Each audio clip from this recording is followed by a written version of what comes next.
Hey, it's James here from GoodGuitarist.com, and welcome back to 30 Days of Guitar. Today is day 6. Yesterday we learned 2 more chord shapes, or 1 new chord shape plus 1 that we were already playing, E minor and C major 7, and we used those to start playing Eleanor Rigby. And today we're going to pick up where we left off and go through all the different parts of this song. What we're going to really accomplish today is learning to keep track of where we are in the song, because I notice that's definitely one of the biggest questions I get is, I get lost when I'm playing the music. How do I keep track of where I am in the song? And this one's really good for learning that, because there are a few twists and turns. So it's going to force us to count along and do the things required to keep track of where we are in the song and, stay on the same page here. The first section is the, oh, look at all the lonely people. I guess we could call that the chorus. And that section is very straightforward. We have 2 measures of C and 2 measures of E minor. And just a little refresher here, a measure means we're counting to 4. So 2 measures means we're counting to 4 2 times. So with that C, we're counting to 4 2 times, and we represent that with a chord symbol. Each chord symbol is 1 measure. So you see we have 2 measures of C, 2 measures of E minor. It goes like this.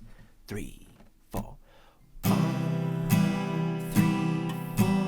1, 2, 3, 4. People. 3, 4. 1, 2, 3, 4. Now I'm going to skip over the verse because that's actually the trickiest part. I want to kind of go build up in difficulty step by step. Let's go all the way to the pre-chorus. And that's the part where they go, all the lonely people, where do they all come from? And all that stuff. And you can see there we have 2 measures of E minor, 1 measure of C, 1 measure of E minor, and then we do that all over again. And this isn't too tricky, but we need to count to make sure that we keep our place. So let's try that. Let's start on E minor. 1, 2, 3, 4. 1, 2, 3, 4. 1, 2, 3, 4. C, 2, 3, 4. E minor, 2, 3. Again.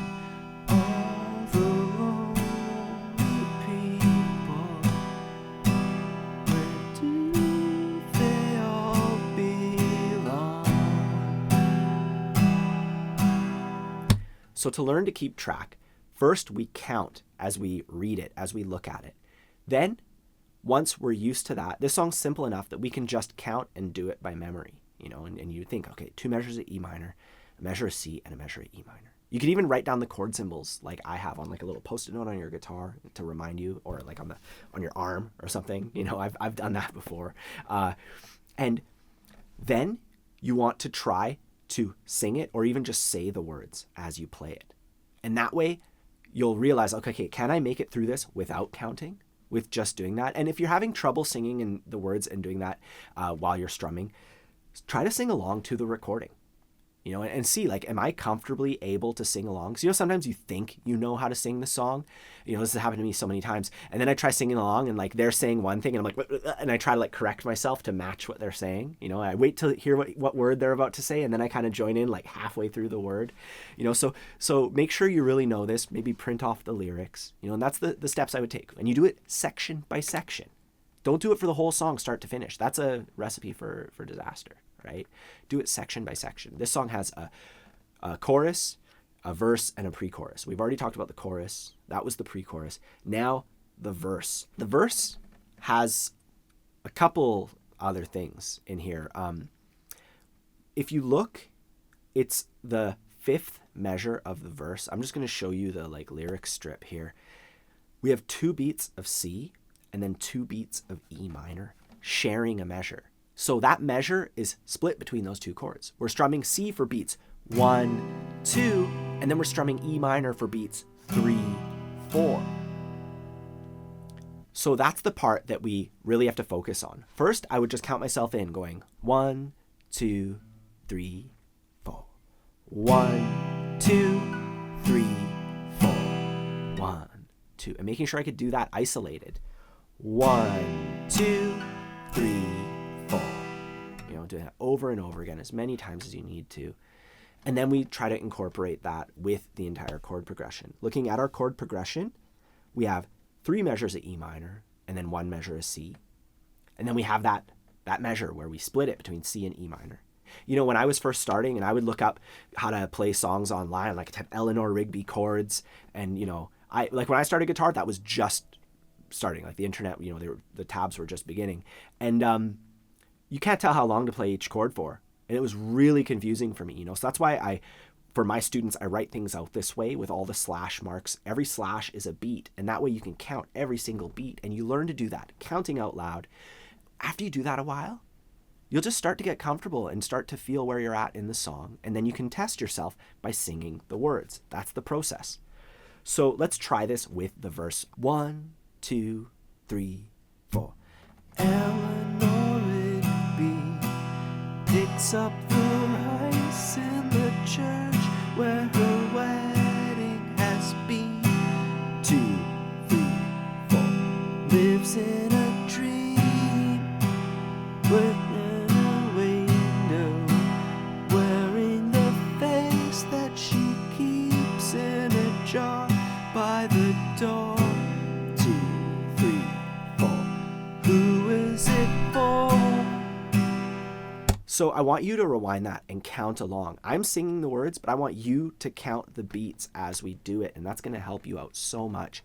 And by the way, I'm sorry for the lyrics. I'm getting old, and my kids never sleep, so I don't sleep enough to be able to read lyrics this small off of my phone.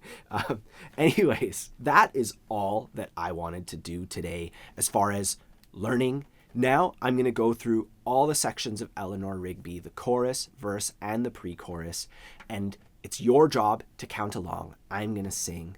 Let's give it a shot. 1, 2, 3, 4. Ah, look at all the lonely people. Like that, do, da, da, da, da. Ah, look at all the lonely people. 3, 4, 1, 2, 3.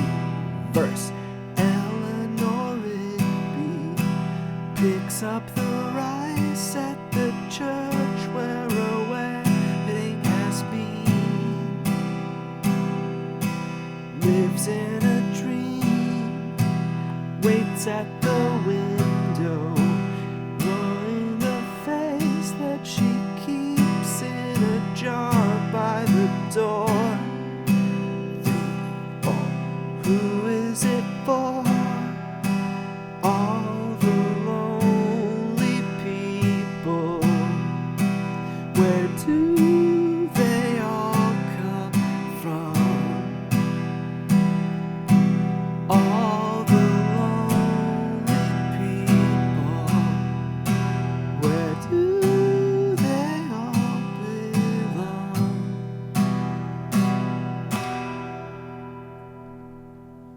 And once again, everybody's on their own path, you know, on their own journey here.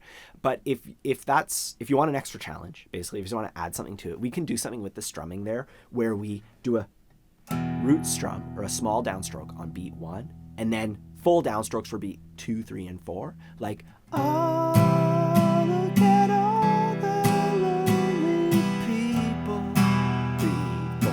Root strum, strum, strum. You know, so if you find that you're getting this together faster than expected, try adding that. You know, try challenging yourself and adding like a bit of feeling to the rhythm here. Either way, that is Eleanor Rigby, breaking it down. You know, make sure you take the time to count it out. As far as our journey so far, tomorrow we're gonna once again take a little bit of a break from learning new things. I want to discuss practice habits. I want to discuss a method that I use for making sure that I'm always making consistent gains. I call it the stair method. We'll talk about that tomorrow. Don't forget to grab your free copy of the ebook, to like and subscribe if you enjoy learning with me. And if you want to take this further and, you know, reach your dreams even faster, my beginner's course, I'll put a link to that in the corner. It's always available for you. So yeah, have a fun time practicing, and I'll see you tomorrow.